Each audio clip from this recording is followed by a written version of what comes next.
स्वदेशी सुपरसोनिक लड़ाकू विमान तेजस। लड़ाकू विमान के बारे में अक्सर एक बात कही जाती है कि दुनिया में जिस देश के पास सबसे ताकतवर वायुसेना होती है उसे ही सबसे शक्तिशाली माना जाता है, और किसी भी वायुसेना की सबसे बड़ी ताकत होती है उसके लड़ाकू विमान। वायुसेना के सबसे ताकतवर एयरक्राफ्ट में से एक तेजस पलक झपकते ही आसमान की बुलंदियों में पहुंच जाता है। वायुसेना के जिस 18वीं स्क्वाड्रन में तेजस को शामिल किया गया है उसकी स्थापना वर्ष 1965 में की गई थी, जिसका आदर्श वाक्य था तीव्र और निर्भय। पाकिस्तान के साथ 1971 की जंग में इस स्क्वाड्रन की अहम भूमिका रही थी। ये स्क्वाड्रन 15 अप्रैल 2016 से पहले MiG-27 विमान उड़ा रही थी। तेजस में 42% कार्बन फाइबर, 43% एल्यूमिनियम एलॉय और टाइटेनियम से बनाया गया है। तेजस सिंगल सीटर पायलट वाला विमान है, लेकिन इसका ट्रेनर वेरिएंट 2 सीटर का है। अब तक करीब 3500 से ज्यादा बार उड़ान भर चुका है।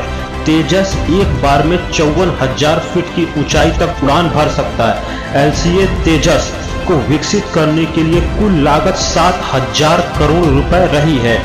2376 किलोमीटर प्रति घंटा की गति से उड़ान भरने में सक्षम है। 3000 किलोमीटर की दूरी तक एक बार में उड़ान भर सकता है तेजस। अब हम बात करते हैं भारत के दूसरे लड़ाकू विमान जगुआर। जगुआर लड़ाकू विमान को ब्रिटिश रॉयल वायुसेना और फ्रांसीसी वायुसेना द्वारा विकसित किया गया है। जगुआर को कई विदेशी देशों के साथ सफलतापूर्वक बेचा गया है। भारत सबसे बड़ा ऑपरेटर है। केवल भारतीय वायुसेना वर्तमान में सक्रिय ड्यूटी में उन्नत जगुआर का उपयोग कर रही है। इसे भारत में शमशेर के नाम से जाना जाता है। इसे हवा में, जमीन में हमला करने में महारत हासिल है।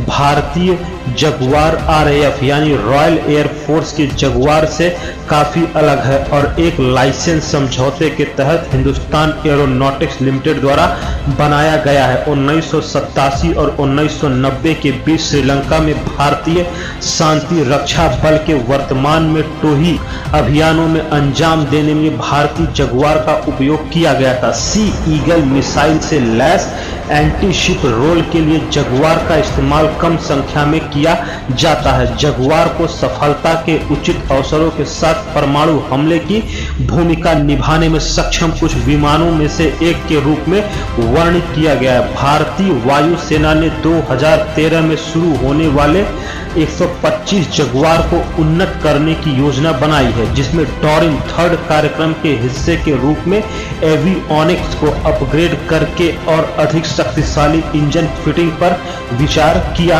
जा रहा है। जगुआर IS मोड रडार वर्तमान में केवल जगुआर IM रडार से लैस है। रडार को समायोजित करने के लिए वायु ढांचे पर प्रमुख संरचनात्मक संशोधन किया जाएगा। भारतीय वायुसेना को दिए गए प्रारंभिक जगुआर 2 एडोर 804E द्वारा संचालित थे। मिराज 2000 भारत ने पहली बार इसे 80 के दशक में खरीदने का ऑर्डर दिया था। भारत के पास वर्तमान में 49 मिराज 2000 है। 2 इंजन होने की वजह से मिराज 2000 के क्रैश होने की संभावना बेहद कम है। कारगिल युद्ध में MiG-21 के साथ मिराज 2000 विमानों ने अहम भूमिका निभाई थी। मिराज 2000 एक सीटर वाला फाइटर जेट है। भारत में मिराज 2000 का पहली बार इस्तेमाल 1999 के कारगिल में किया गया था। कारगिल युद्ध के समय जब MiG-21 और MiG-27 नाकाम हो रहे थे, तब भारत ने पाकिस्तान की सप्लाई लाइन ध्वस्त करने के लिए मिराज 2000 का इस्तेमाल किया था। मिराज 2000 डसॉल्ट मिराज 2000 लड़ाकू विमान को भारतीय वायुसेना में वज्र के नाम से जाना जाता है। साल 2015 में कंपनी ने अपग्रेडेड मिराज 2000 लड़ाकू विमान भारतीय वायुसेना को सौंपे। इन अपग्रेडेड विमानों में नए रडार और इलेक्ट्रॉनिक सिस्टम लगे हुए हैं, जिनसे एक विमानों की मारक और टोही क्षमता में भारी इजाफा हुआ है। मिराज 2000 विमान एक साथ कई काम कर सकता है, जहां एक ओर यह अधिक से अधिक बम या मिसाइल गिराने में सक्षम है, वहीं हवा में दुश्मन का मुकाबला करने में आसानी से कर सकता है। ये विमान आसमान से आसमान में मार करने वाली और आसमान से जमीन पर मार करने वाली मिसाइलें, लेजर गाइडेड मिसाइलें, परमाणु शक्ति से लैस क्रूज मिसाइलें ले जाने में सक्षम है।